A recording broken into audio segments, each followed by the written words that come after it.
안녕하십니까, 코바디스 채널입니다. 지난 일주 전에 업로드해 드린 우리 쓰레기 문제에 관한 영상에 이어서 두 번째 영상을 올려 드리도록 하겠습니다. 여러분 혹시 깨진 유리창 이론이라고 들어보셨나요? 물론 이 용어는 심리학 분야에서 사용하는 용어인데요. 1982년 3월에 월간 아틀란타의 제임스 윌슨, 조지 켈링이 공동 발표한 깨진 유리창이라는 글입니다. 깨진 유리창 하나를 방치해 두면 그 지점을 중심으로 계속 유리창들이 깨지고 낙서가 되고 또 범죄가 확산되기 시작한다는 이론으로 사소한 무질서를 방치했다가 나중엔 지역 전체로 확산될 가능성이 높다는 의미의 사회 무질서에 관한 이론입니다. 왜냐하면 무언가를 방치해 두게 되면 아무도 신경 쓰지 않는다는 신호가 되고 그것을 기점으로 해서 더 심해진다는 이야기입니다.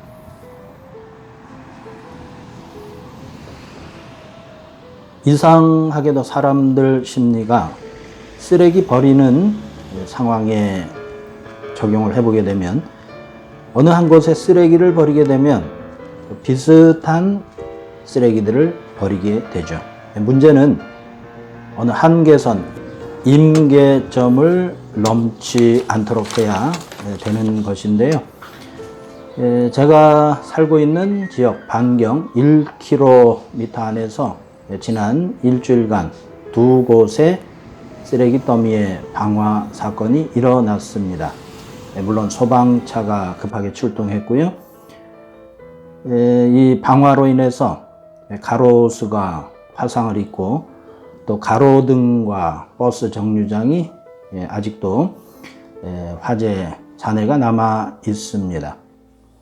문제는 일반 쓰레기통에 들어가지 않는 분리수거를 해야 되는 큰 종류들, 예를 들면 가구나 나무, 또 건물, 보수하고 난 여러 가지 물품들, 이런 것들을 버리게 되면 임계점을 넘어 버리게 됩니다.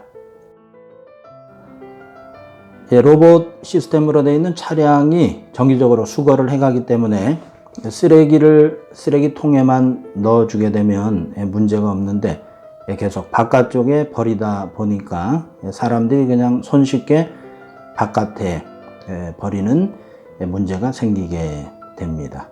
유리창 이론이 틀린 이론은 아닌 것 같은 생각이 듭니다.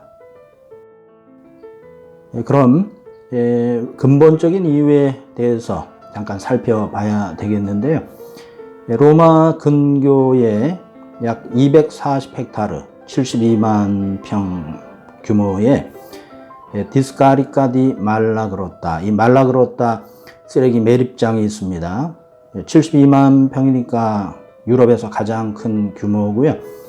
거기에 장기적으로 처리를 해야 되는 쓰레기를 매립하거나 아니면 소각장이 있어서 소각을 한 후에 또 재를 처리하거나 그렇지 않으면 분리수거를 해서 재활용되는 쓰레기로 나눠지게 됩니다. 유럽 통합이 되면서 전체적으로 유럽의 규정이 생기다 보니까 2007년 규정에 맞지 않는다 해서 폐쇄 행정명령을 내렸습니다. 그래서 로마시에서 1년을 더 연장했다가 2008년에 폐쇄를 하게 됩니다. 그 이후로 계속 이 쓰레기 문제가 대두되게 됩니다. 로마 메트로폴리탄 로마시가 포함되어 있는 127개 로마도 내에 3개의 쓰레기 처리장이 있는데요. 알바노 라치알레, 구이도니아 브라치아노. 이 알바노 라치알레 쓰레기 매립 처리장은 폐쇄를 시킨 상태죠. 하루 전체 처리해야 되는 양이 4,500에서 5,000톤. 정상적으로 수거를 해 가더라도 처리할 능력이 역부족이란 이야기입니다. 며칠 전 폐쇄되었던 알바노 지역에 있는 쓰레기 처리장을 다시 오픈하고자 했는데 그 근처 30개 소도시 시장들이 심하게 반발을 했습니다. 그 누구도 자기가 속해 있는 지역을 쓰레기 처리장으로 만들고자 하는 시장은 없을 겁니다. 지금 아주 골머리를 앓고 있는데 시민들이 임계점이 넘지 않도록 정해진 통에만 담아줘도 문제는 해결될 것 같습니다. 쓰레기 문제 없는 또 여름에 여러 가지 음식물 쓰레기 악취가 심하고요. 파리나 또 모기들이 들끓는 근원지가 되기 쉬운데 깨끗하게 처리가 되기를 바라면서 오늘 영상 여기에서 마치도록 하겠습니다. 더운 여름 늘 건강하시기를 바랍니다. 감사합니다. 코바디스였습니다.